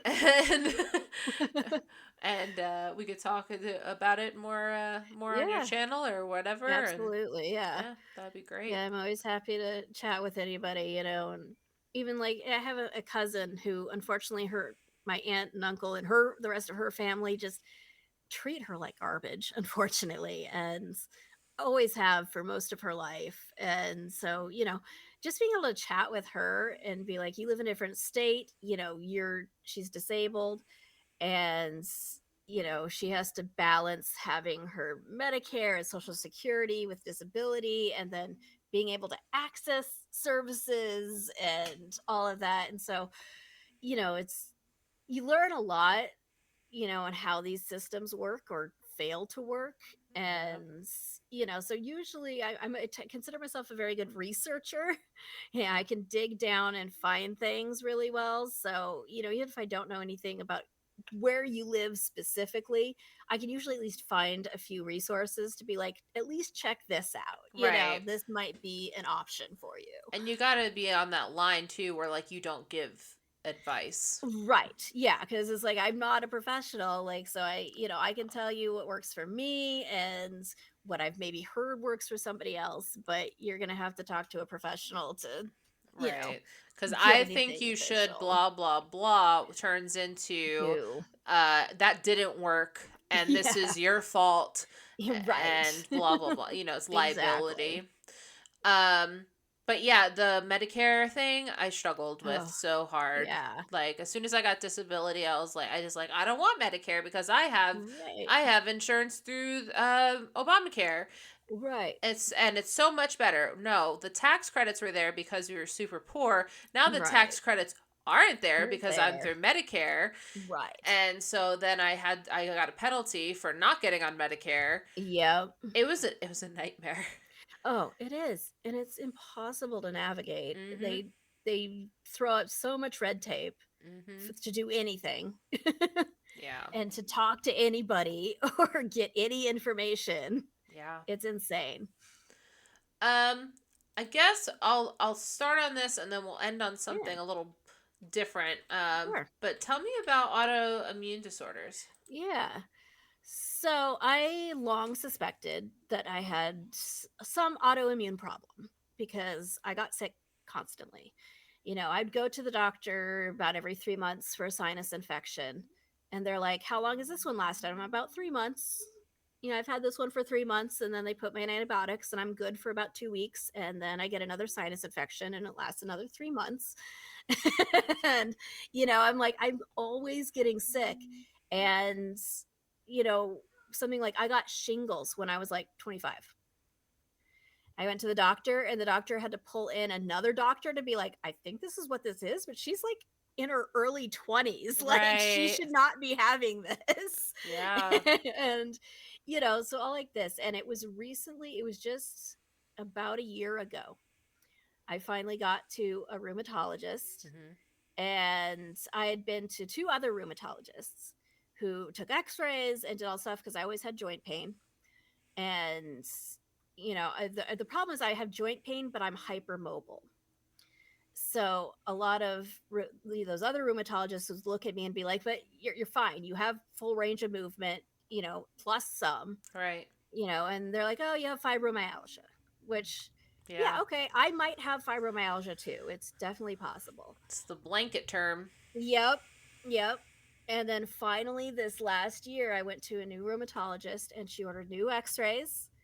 And unlike the other rheumatologist, after the radiologist looked at the x-rays and went, these look perfectly fine, she got them herself and went through them and went, nope, she has clear markers of an autoimmune arthritis.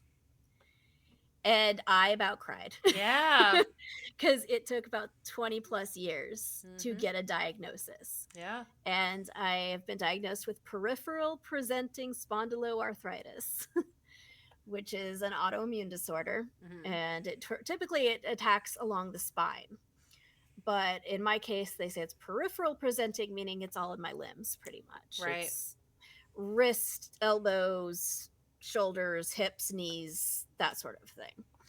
And so it's a not as common version of it, Mhm. but especially teaching this year, working in a school is a cesspool of germs. Yeah. Like, no matter what.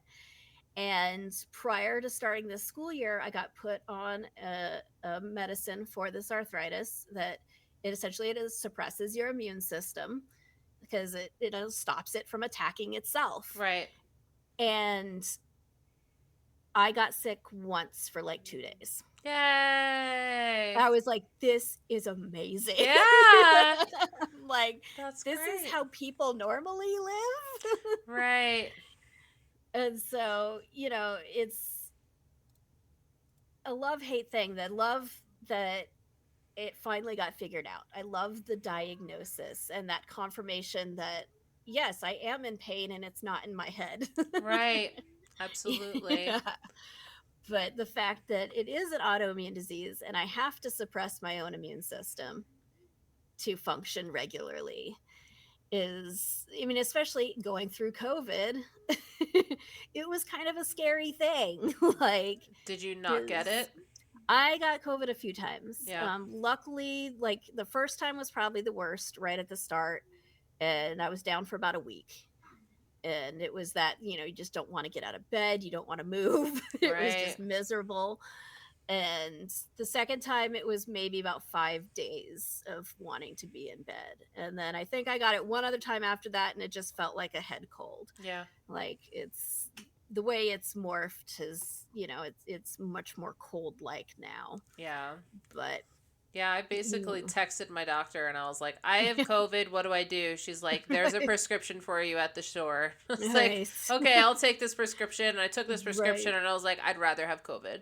Right. Because it literally, like, it dries your whole mouth out and then it Oh. tastes terrible. Oh, I hate that. Yeah. And, like, I mean, it tastes terrible. Right. And then I had to sleep with a cough drop in the corner of my Oh. mouth Right. because I had no saliva and I couldn't breathe through my nose. Oh, yeah. So you're breathing through your mouth and it's dry anyway. It And was literal torture. oh. But Ricola, I can sponsor. I want those sponsored Right. because without Right. Ricola, I would have been utterly screwed. Right. Exactly. Yeah.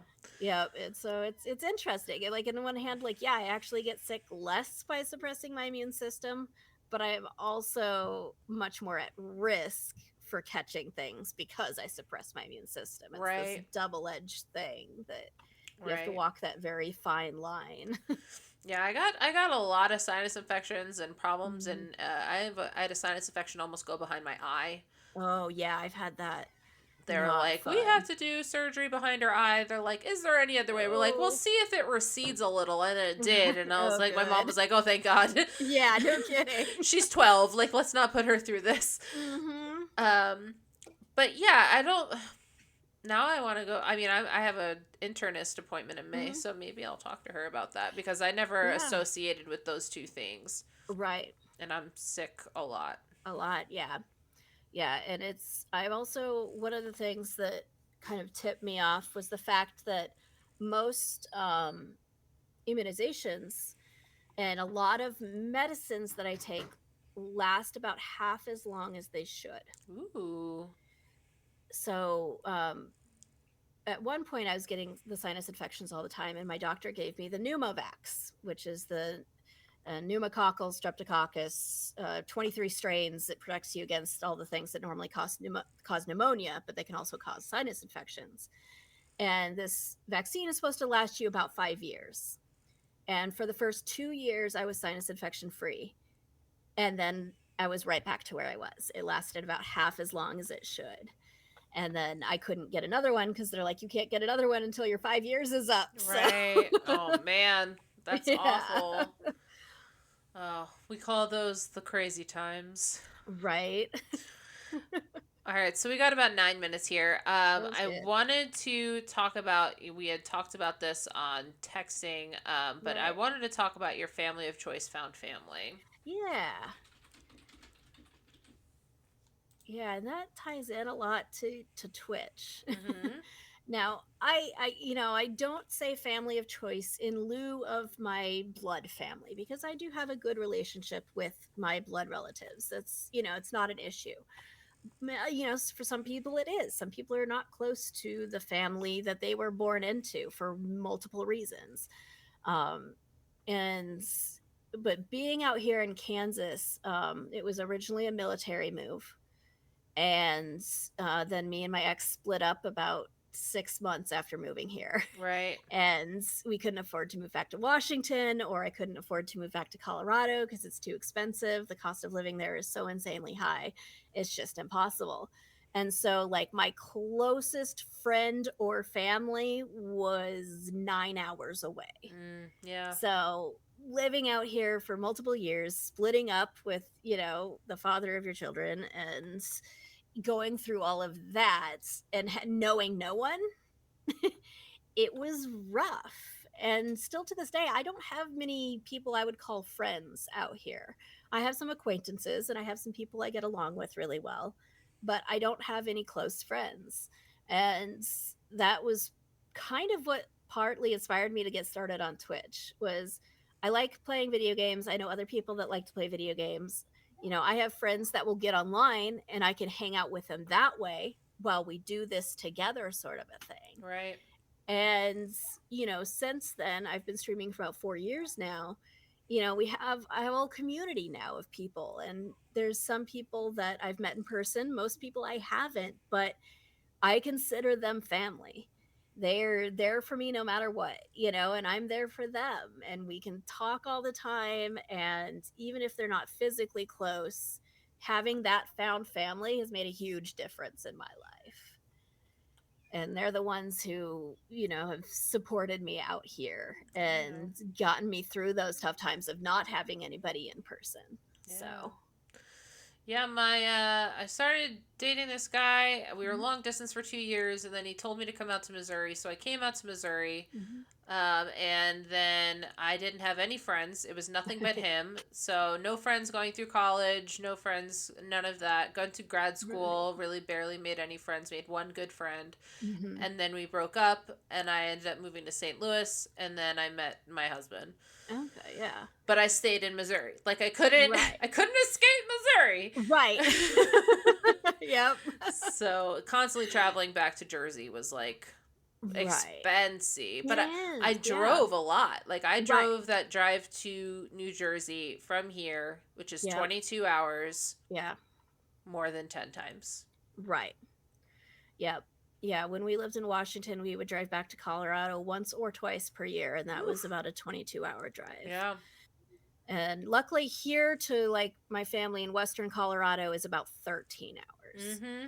So, and actually my brother's living more on the Denver side now, so I can stop overnight there, which is about 9 hours. Oh, So nice. you have like one solid day of driving and then you have a shorter the next day. And I'm like, it's nice to break it up a little bit. Yeah, absolutely. Yeah. Well, that's good. Yeah, chosen family is But so yeah. important. And I think that Twitch offers a great opportunity for those who don't have a lot of friends in real life, or they're just not around you. Right. You know, it's not like something you're doing. Like, it's Yeah. just they're Yeah, not exactly. near. Yeah. And it's hard to make friends in your 30s and 40s, and It is. it's not easy. No. And so yeah, I commend you. Commend you? Yes.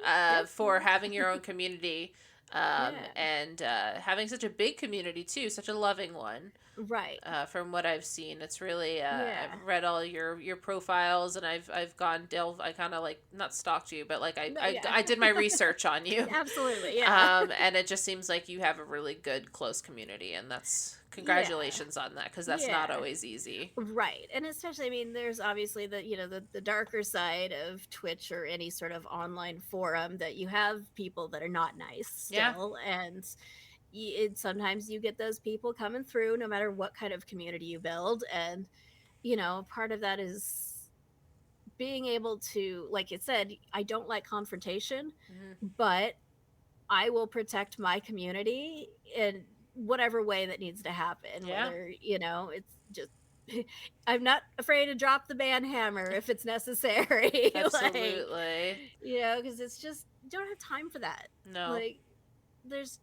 why waste your time with all of that negativity and pointless, Mm-hmm. hatred for whatever reason?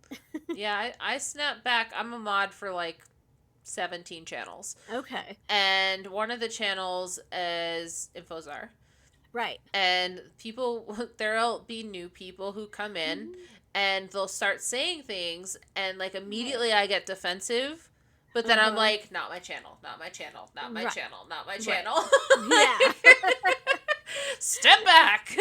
Right, exactly. But I get defensive over my Yeah. community, my friends. Right, exactly. So Yeah, I know. And it's, like on my mod side, I mod for Raven Armed. And, even the last few weeks, we've seen huge, huge numbers in his chat that we haven't been used to seeing. mm-hmm. And, when you're getting 300 to 900 people in chat, Mm-hmm.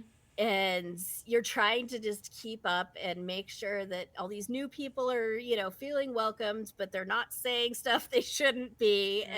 And, you eventually sort of learn what, we know what he tolerates and doesn't tolerate now, Yep. so that we can take the initiative, because we usually have to. But it's not always easy to know for sure, because sometimes somebody comes in and says something and you're like, well, they said it kind of weird. Are they not an English speaker? Right. Like, do they not understand what this means, sort of a thing? Also, like, do they understand Twitch etiquette?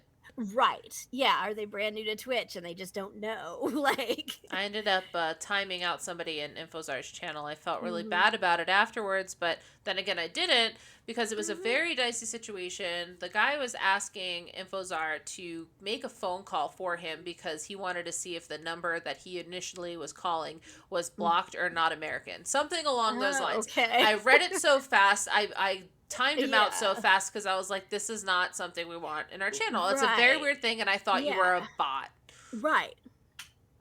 Yeah, that's a very odd thing that it's like, okay, but yeah, they assume they just didn't know how Twitch Right. worked. And so I Like- felt bad. I felt good that I just timed them out. Like, I didn't Right. ban them. But I Yeah. still felt guilty because I was like, I had one of the other mods deal with it at that point because I had to Yeah. run for a minute.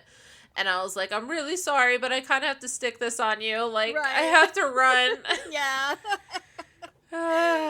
But yeah, and it is. And it comes down to, it doesn't matter how big your community is or whatever, as long as you got those solid people that are there and supportive and, they support you and you support them, and even if they can't make every stream, Right. even if they're just there on the off chance that they happen to be up that night or something, like, Mm-hmm.